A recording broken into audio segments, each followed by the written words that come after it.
अस्सलाम वालेकुम दोस्तों दोस्तों हम अपनी गलतियों से नहीं सीख रहे। कल रात को जो पंजाब असेंबली में हुआ, इससे पहले दो दफा, एक दफा पंजाब असेंबली और एक दफा कासम सूरी साहब जो हैं वो कौमी असेंबली में कर चुके हैं। हम इल्जाम अपनी जो कोताहियां हैं या अपनी जो गलतियां हैं हमेशा दूसरों पर डालते हैं।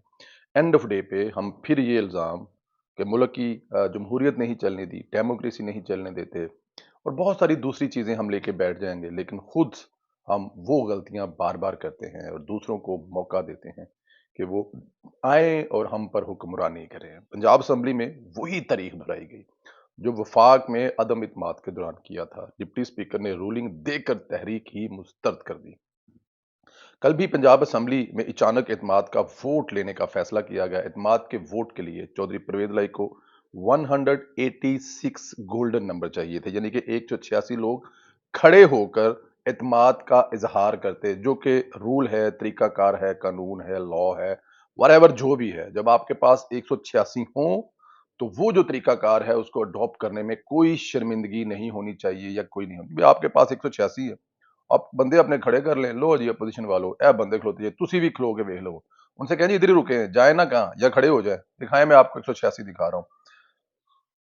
अगर एक रुकन भी कम होता तो परवेज अली साहब वजीर आला नहीं हो सकते या नहीं होंगे।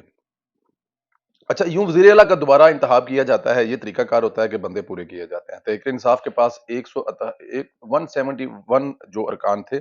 जब इत्मीनाद का वोट लेने की कहा तो मलिक अहमद खान ने स्पीकर कहा गिनती का अमल ऐवान में ही कराया जाए। डेफिनेट सिंपल सी बात है, सबके सामने होना चाहिए, यही तरीकाकार है, उसमें तो कोई दो राय नहीं है। दूसरी है लाके लॉबी में धांधली की जाएगी, लेकिन मुतालबा नहीं माना गया। कहा जी हम लोग अपनी गिनती जो है वो लॉबी में पूरे करें, क्योंकि नंबर ही पूरे नहीं थे।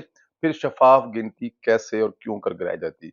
फिर पेंट कोड में बहुत से ऐसे लोग शामिल थे। अच्छा, यहाँ पे क्या हुआ, कल आप लोगों ने देखा कि वहां पे कुछ ऐसे लोगों को एमपीए बनाकर पेश किया गया जो एमपीए नहीं है। जो चौधरी परवेज अली साहब, आपको पिछली दफा याद है पुलिस की वर्दी में क्या मतलब क्या करके असेंबली में लोग लेके आए थे, उसके बावजूद अपना बाजू आयोडीन लगा के वहां से गए थे। तो इस दफा उन्होंने क्या कि जेली एमपीए बना के ले आए हैं।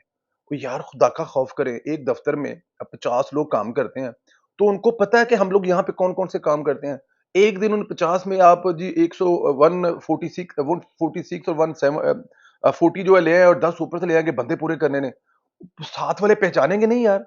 तो अब आप ऐसे लोगों को पेंट कोड में ले आएंगे जो एमपीए नहीं है और कहेंगे कि ये एमपीए, गिनती पूरी हो गई है। वो खुदा का खौफ करें यार। लेकिन ऐसा ही कुछ किया गया, जिनका असेंबली से कोई तल्लक नहीं था, क्योंकि असेंबली का सारा कंट्रोल अमले से लेकर स्पीकर तक तहरीक इंसाफ और काफ लीग का है। ये डेफिनेट हुकूमत उनकी है, तो सारा कंट्रोल तो उनका है। दूसरी तरफ पीटीआई ने खुद कबूल कर रही है कि इनके 5 लोग गैर हाजिर हैं। अदर मिशवानी साहब ने ट्वीट किया जी कि हमारे 5 लोग गैर हाजिर हैं और हम लोग इनके खिलाफ कार्रवाई करने जा रहे हैं। और भाई अगर वो 5 लोग गैर हाजिर हैं तो 186 अगर तो पूरे थे, तो उसमें से 186 में 5 तो कम हो गए, लेकिन कौन समझाए। अच्छा जी, वो वोटिंग में आई नहीं है, इनके खिलाफ एक्शन रेफरेंस। वो बनवानी साहब ने ये भी कहा कि अब हम लोग इनके खिलाफ एक्शन लेंगे, क्योंकि ये लोग 5 वोट नहीं डालने। अगर वो 5 वोट नहीं डालने आए और उसके बावजूद 186 पूरे हैं, तो इसका मतलब है इनके पास तो 191 हो गए। तो क्या 191 हमें मीडिया में या प्रेस कॉन्फ्रेंस में या वो लोग सामने या कोई ऐसा कुछ हो सकता है? नहीं हो सकता, क्योंकि इस लेवल की जो धांधली है ना, तो फिर आप कंप्लेन करें कि हमारे डेमोक्रेसी नहीं चलने दी जाती। तो डेफिनेट इमरान खान साहब का तो इस वक्त ख्वाब यही है कि किस तरह से मतलब ये सारा सिस्टम ही उन्होंने कहा था अगर फिर लगा दें, मार्शल लॉ लगा दें, इमरान खान साहब ने कहा था, तो उसको तो फर्क नहीं पड़ता। वो कहता अगर मैं नहीं हूं तो कुछ भी नहीं है। हालांकि इस वक्त 4 सूबों में हुकूमत है इमरान खान की। केपी में हुकूमत, कश्मीर में हुकूमत, गिलगित बल्तिस्तान में हुकूमत और पंजाब में हुकूमत।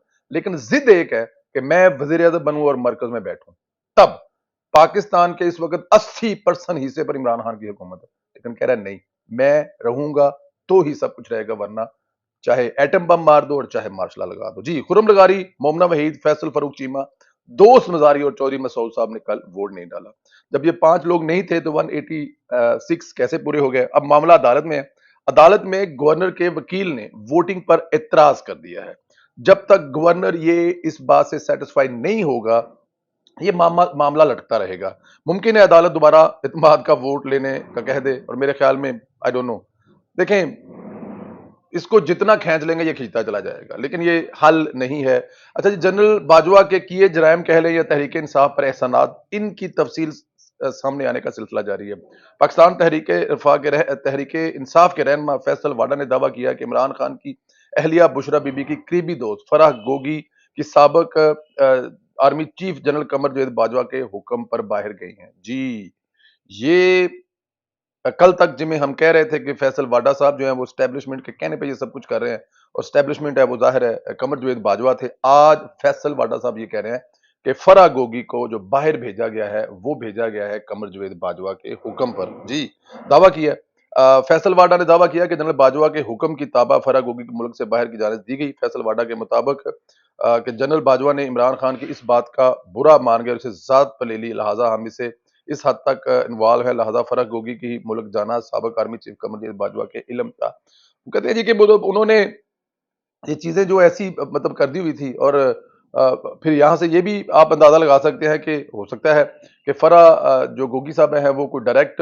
حساب کتاب یا ڈائریکٹ کوئی لین دین یا کوئی ڈائریکٹ احکامات جو ہیں، وہ جو کہا جاتا ہے کہ عمران خان کہتے تھے کہ ہماری حکومت ایک جنرل فیض اور ڈیفینیٹ ایک تگڑا بزنس مین فرح گوگی اور بشرا بی بی اور ساتھ میں قمر جاوید باجوہ یہ چلاتے ہیں، تو پھر یہ 4-5 لوگوں کا ایک گروپ تو تھا نا، یہ سارا کچھ کرتا تھا۔ تو جب 5-6 لوگوں کا گروپ سارا کچھ مل کے کر رہا ہوگا تو ان کے مفادات بھی اکٹھے ہوں گے، تو پھر فیصل واڈا صاحب کی اگر یہ بات مان بھی لی جائے کہ ان کو ملک سے بھگانے میں جنرل صاحب کا ہاتھ ہے، تو ہو سکتا ہے کہ یہ نہ ہاتھ لگے، کیونکہ اب جب تک جنرل صاحب چیف آف آرمی اسٹاف ہے تب تک ان کو کوئی کچھ نہیں کہے گا۔ جب وہ ریٹائر ہو جائیں گے تو کسی چکر میں آ کے فرح گوگی کو ایسے نام بھی نہ لے دے جو جنرل صاحب نہیں چاہتے تھے۔ عمران خان نے کہا جی کہ نام پر جو میرے نام پر ریڈ لائن لگی ہے اس کو مٹا کر دکھاؤں گا۔ لیکن جی میرے نام پر جو ریڈ لائن لگی ہے میں اس کو مٹا کر دکھاؤں گا، یہ بھول ہے۔ انہوں نے وہاں پہ ڈائریکٹ فواد چوہدری نے دعویٰ کیا کہ پرویز الہی کو اداروں نے کہا کہ آپ لوگ عمران خان کا ساتھ چھوڑ دیں کیونکہ عمران خان کے نام پر ریڈ لائن لگ چکی ہے، اور یہ بات پرویز الہی نے آگے عمران خان کو بتا دی ہے۔ تو اب عمران خان جو ہے وہ اپنی تقریر میں کہتا ہے، بلکہ اس نے کہا ہے کہ یہ جو کہہ رہا ہے نا، وہ جنرل باجوہ کا نام لے کے جنرل باجوہ کہہ رہے ہیں کہ یہ جو کہہ رہا ہے نا کہ اس کے نام پر ریڈ لائن لگا دی ہے، اس کو پتہ ہی نہیں ہے۔ جنرل باجوہ کا نام تو نہیں لیا انہوں نے، لیکن نہ تو اس کو سیاست کا پتہ ہے، نہ اسے کوئی عقل ہے، نہ اسے کوئی موت ہے، وہ پتہ ہی نہیں ہے کسی چیز کا اس کو۔ تو میں یہ جو میرے نام کے ساتھ جو ریڈ لائن لگی ہے نا، میں اس کو ختم کر کے دکھاؤں گا، اور میں ختم کر کے دے سکتا ہوں۔ عمران خان صاحب جیسے جتنے تکبر، جتنے غرور سے یہ بات کہہ رہے ہیں نا، کہنی نہیں چاہیے۔ ٹھیک ہے، یہ ان کا حق ہے، رائٹ ہے، سیاست سے کسی کو باہر نہیں کرنا چاہیے۔ یہ میرا بھی ماننا ہے کہ سیاست سب کر سکتے ہیں، لیکن جس طرح سے عمران خان صاحب یہ چیزیں کہہ رہے ہیں نا، کیا بات ہے۔ لیکن آپ یاد رکھیں کل تک یہی عمران خان دوسروں کے ناموں کے آگے ریڈ لائن لگواتے رہے، اور وہ ریڈ لائن آپ کو یاد ہے جو لگوائی گئی تھی، وہ ریڈ لائن جنرل باجوہ صاحب اور جنرل فیض حمید نے مل کر عمران خان کے ساتھ ساکت نثار سے نواز شریف کو سیاست سے باہر کر کے ریڈ لائن لگوائی تھی، اور کہا تھا کہ نواز شریف اب ہمیشہ کے لیے سیاست سے ایک تاریخ بن گئے ہیں، لیکن اللہ تعالیٰ کی ذات کرنے والی ہے۔ جس طرح عمران خان کہہ رہے ہیں نا، اس طرح تو میرے خیال میں ان کے نام کے آگے ریڈ کے ساتھ کو 5-7 لائنیں اور لگ جائیں گی۔ اپنا خیال رکھیں، اجازت دیں، پھر ملاقات ہوگی۔ خدا حافظ دوستو۔